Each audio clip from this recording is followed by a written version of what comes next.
ಶಕ್ತಿ properties ನಂಜನಗೂಡಿಂದ Beeresh ಮಾತಾಡ್ತಾ ಇರೋದು. ನೋಡಿ, ಇದೊಂದು ಜನರಲ್ ಕ್ಯಾಟಗರಿ ಜಮೀನು ಬಂದಿದೆ. ಇದು 1 ಎಕರೆ ಮಾರಾಟಕ್ಕೆ ಇಟ್ಟಿದ್ದಾರೆ. ಇದು 1.5 ಎಕರೆ ಬರುತ್ತೆ. ಅದರಲ್ಲಿ ಒಂದು ಅರ್ಧ ಎಕರೆ ಅವರು ಮಡಿಕೋತೀನಿ ಅಂತ ಹೇಳಿದ್ದಾರೆ.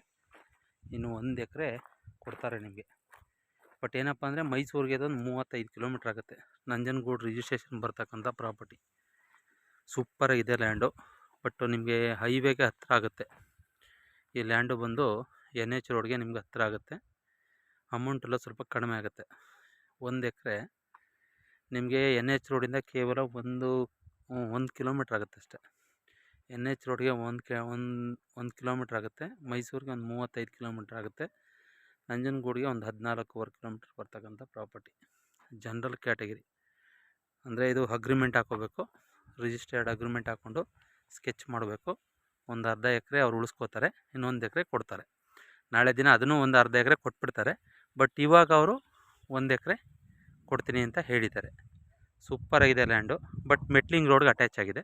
ನಿಮಗೆ ಜಾಸ್ತಿ ಮೆಟ್ಲಿಂಗ್ ರೋಡ್ ಏನು ಬರೋಂಥ ಅವಶ್ಯಕತೆ ಇಲ್ಲ. ಅಂದರೆ ಇದು ಸ್ವಲ್ಪ ರಸ್ತೆನ ಸ್ವಲ್ಪ ಕ್ಲೀನ್ ಮಾಡ್ಕೋಬೇಕು. JCPಲಿ ಅವರೇ ಮಾಡಿಸ್ಕೊಡ್ತೀನಿ ಅಂತ ಹೇಳಿದ್ದಾರೆ ಓನರ್ನೇ. ಏನು ತೊಂದರೆ ಇಲ್ಲ, ನೀವು ಯಾರ ಜಮೀನು ಮೇಲೂ ಬರೋಂಥ ಅವಶ್ಯಕತೆ ಇಲ್ಲ.